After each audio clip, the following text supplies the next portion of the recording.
A paz do Senhor Jesus, irmãos. Tudo bem com vocês?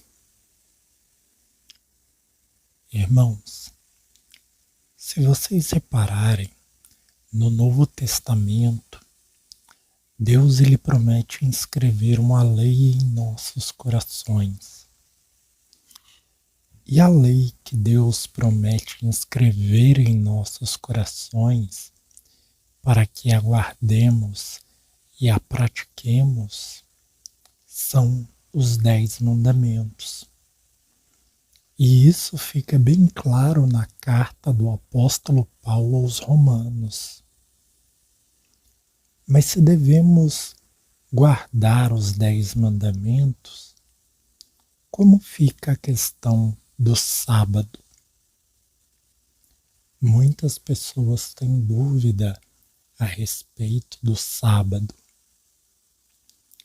O sábado é um caso diferente na nova aliança. O primeiro ponto que temos que pensar é que originalmente o sábado foi dado como um dia de descanso para o homem. Um descanso no qual o homem deveria se voltar para Deus, para a santificação e para a dedicação ao Senhor. Irmãos, convenhamos que esse princípio faz muita diferença de se entender. Porque o mundo hoje, ele traz uma correria tão grande para a vida de cada pessoa que as pessoas não estão tendo tempo para Deus. E que seria bom se cada pessoa pudesse tirar pelo menos um dia da semana nesse sentido. O sentido de se dedicar ao Senhor e de se santificar ao Senhor. Isso faria um bem muito grande, não apenas para a sua alma, mas também para seu corpo e para a sua mente. Porque um dia por semana são 4 dias no mês. Porém, se a pessoa pode ter esse tempo de oração, de leitura da palavra, de meditação, mais vezes, é ainda melhor. Lembrem-se que o apóstolo Paulo disse em Romanos 14, versículo 5, faz diferença entre dia e dia, outro julga iguais todos os dias. Cada um tem opinião bem definida em sua própria mente. Paulo se referia aos judeus que faziam diferença entre dia, pois guardavam o sábado. Já os gentios, eles julgavam iguais todos os dias. Então, na nova aliança, não temos a obrigação da guarda do sábado. Até porque o sábado, ele fala de coisas profundas. O sábado, ele nos mostra profundezas de Deus acerca dos seus mistérios. Irmãos, a primeira vez que vamos ver o descanso do sábado foi no Gênesis. Gênesis capítulo 2, versículo 2 e 3 diz assim: E havendo Deus terminado no dia 7º sua obra que fizera, descansou nesse dia de toda a sua obra que tinha feito. E abençoou Deus o dia 7º e o santificou, porque nele descansou de toda a obra que como Criador fizera. Sabiam, irmãos, que essa fala, havendo Deus terminado no dia sétimo sua obra, é algo que devemos prestar muita atenção? Porque Deus, irmãos, não precisava de 6 dias para criar o mundo e ainda descansar no sétimo, como se ele tivesse se cansado. Mas cada dia da criação carrega consigo uma profecia. Vou dar um exemplo em Gênesis 1, do 1 ao 4. No princípio, criou Deus os céus e a terra. A terra, porém, estava sem forma e vazia. Havia trevas sobre a face do abismo, e o Espírito de Deus pairava sobre as águas. Disse Deus: haja luz, e houve luz. E viu Deus que a luz era boa, e fez separação entre a luz e as trevas. Agora, irmãos, eu vou ler alguns versículos aleatórios em João, no capítulo 1, para que nós possamos entender essa fala de Gênesis 1.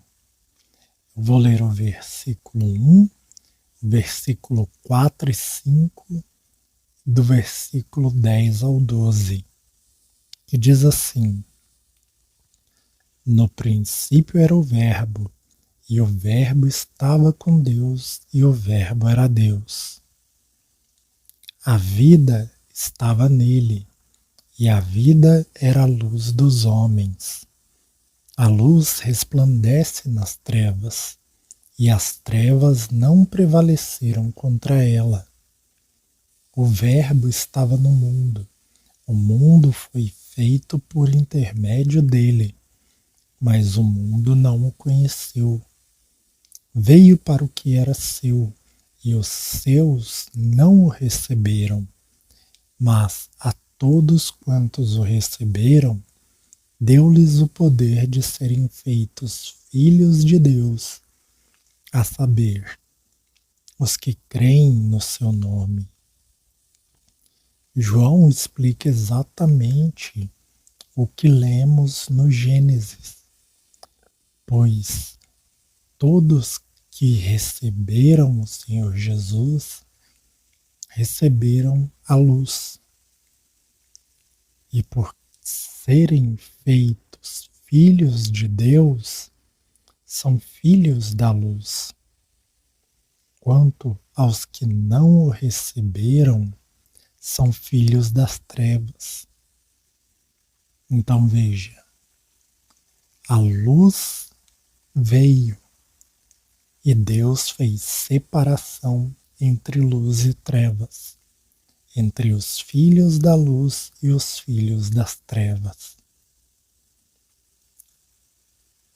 Como os demais dias da criação, assim também é o primeiro dia. Cada um deles nos traz uma profecia. E vejam o que Moisés diz no Salmo 90. Salmo 90, versículo 4. Pois 1000 anos aos teus olhos são como o dia de ontem que se foi, e como a vigília da noite. Pedro usa esse mesmo termo em 2 Pedro 3,8.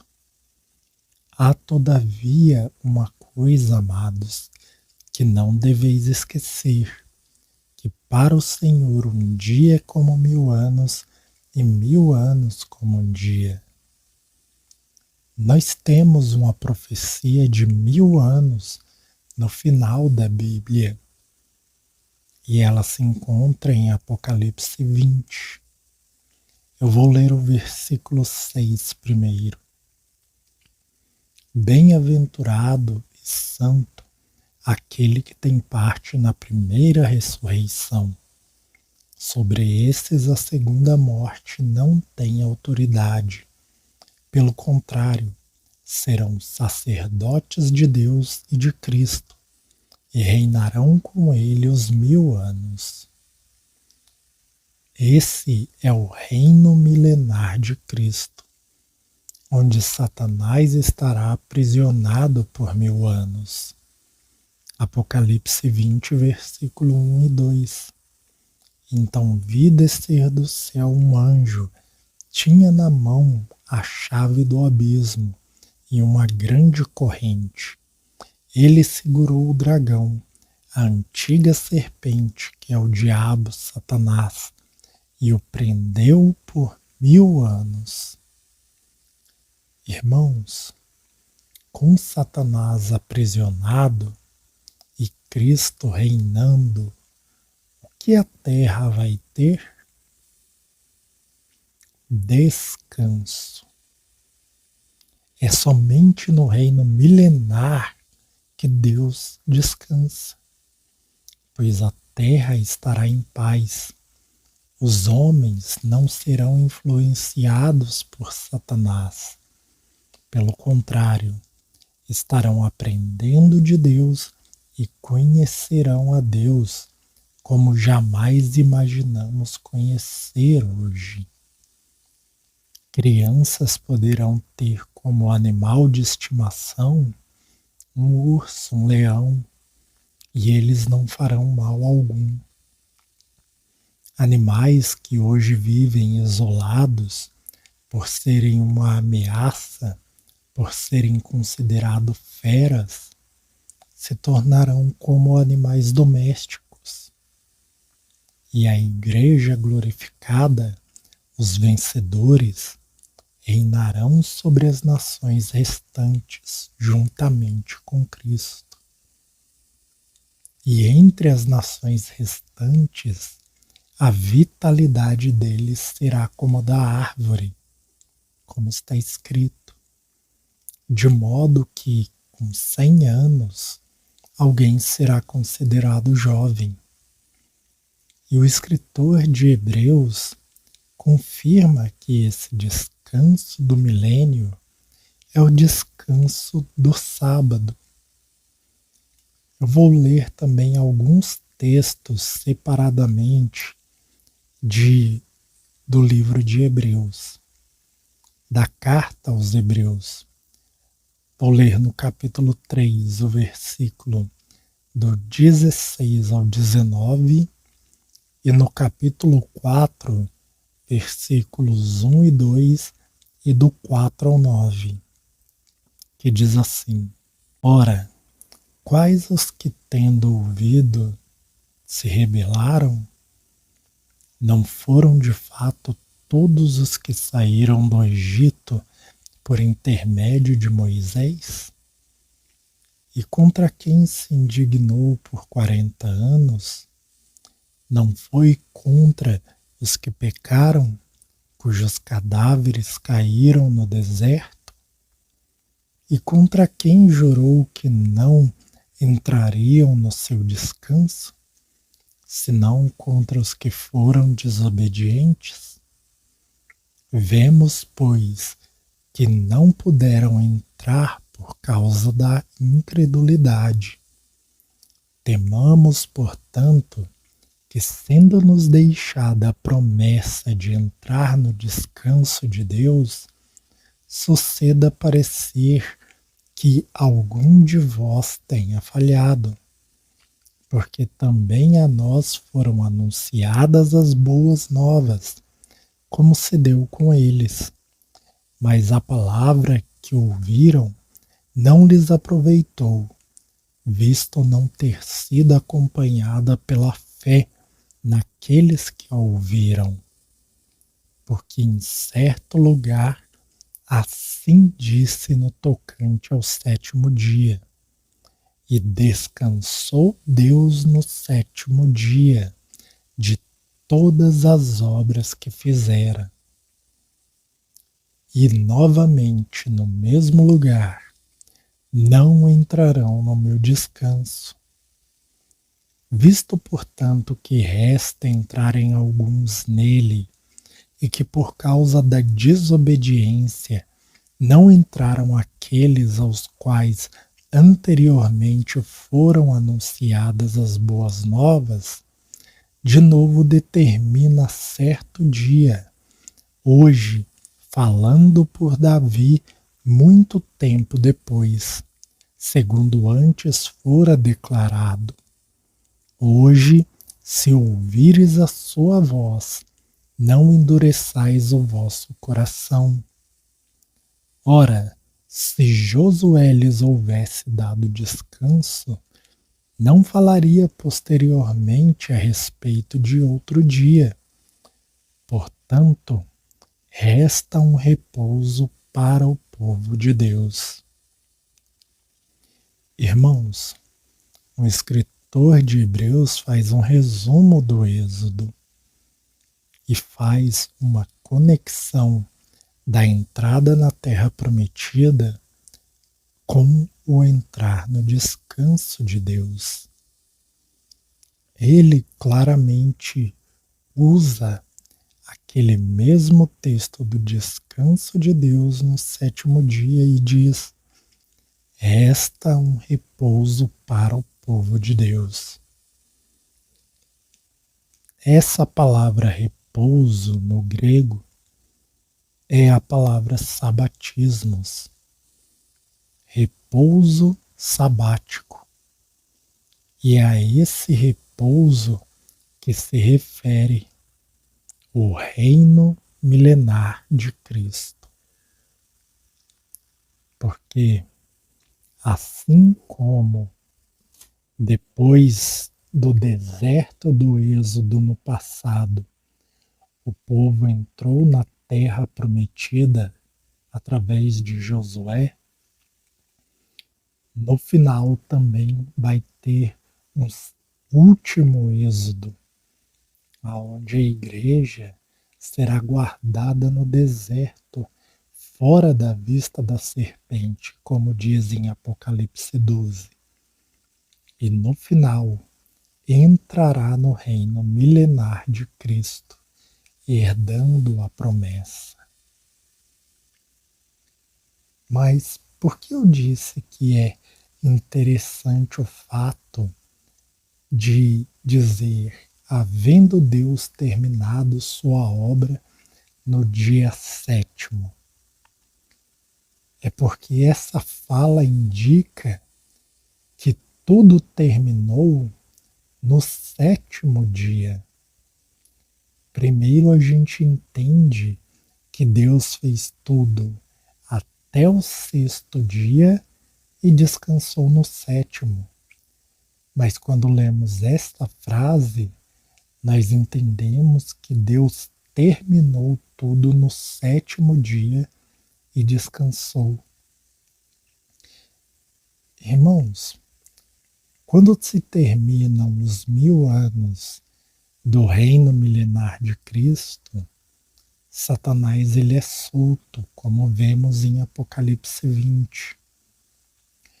E todas as nações que viveram no milênio terão seus corações provados, assim como todos nós, para que eles possam fazer sua escolha, pois eles apenas haviam conhecido o Senhor Jesus, sem nenhuma influência de Satanás. Com Satanás solto, seus corações serão provados para que eles escolham qual será o caminho que eles seguirão. Se Cristo ou Satanás, se a vida ou a morte. Irmãos, uma multidão inumerável como a areia do mar seguirá Satanás. Então virá o juízo final, o tribunal do trono branco. Aquele que tiver o nome no livro da vida será salvo. Aquele cujo nome não está no livro da vida será lançado no lago de fogo. e será atormentado de dia e de noite pelos séculos dos séculos. Então vem o que chamamos de oitavo dia, o dia eterno, pois todos os outros dias têm ponta solta, mas o dia oitavo, o número 8, ele não tem ponta solta, ele não tem começo nem fim. Então, por isso o dia eterno, e nós vemos ele na festa dos tabernáculos, no final da festa dos tabernáculos. E a festa dos tabernáculos representa o reino milenar de Cristo. Então tudo se encerra no sétimo milênio, para que então venha o oitavo dia, o dia eterno. E quando se começa a eternidade, veja o que o Senhor diz em Apocalipse 21, do 1 ao 7. Vi novo céu e nova terra, pois o primeiro céu e a primeira terra passaram, e o mar já não existe. Vi também a cidade santa, a nova Jerusalém que descia do céu, da parte de Deus, ataviada como noiva, adornada para seu esposo. Então ouvi grande voz vinda do trono dizendo: Eis o tabernáculo de Deus com os homens. Deus habitará com eles. Eles serão povos de Deus, e Deus mesmo estará com eles. Eles enxugará dos olhos toda lágrima, e a morte já não existirá. Já não haverá luto, nem pranto, nem dor, porque as primeiras coisas passaram. Irmãos, 7.000 anos de história.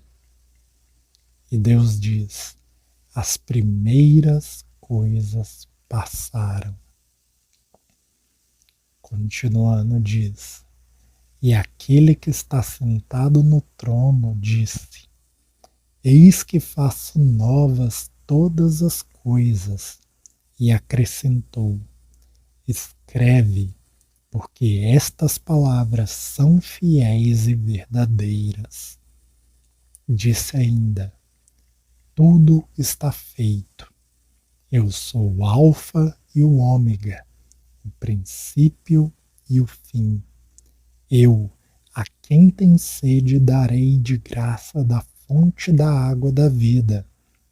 O vencedor herdará estas coisas, e eu lhe serei Deus, e ele será filho. Irmãos, o vencedor herdará todas estas coisas. Então, não fiquem levantando bandeira teológica, bandeira religiosa, placa de igreja. Levantem apenas a bandeira da palavra de Deus, buscando compreender a verdade em obediência para a santificação e, por fim, a vida eterna. Que Deus abençoe a todos em nome de Jesus.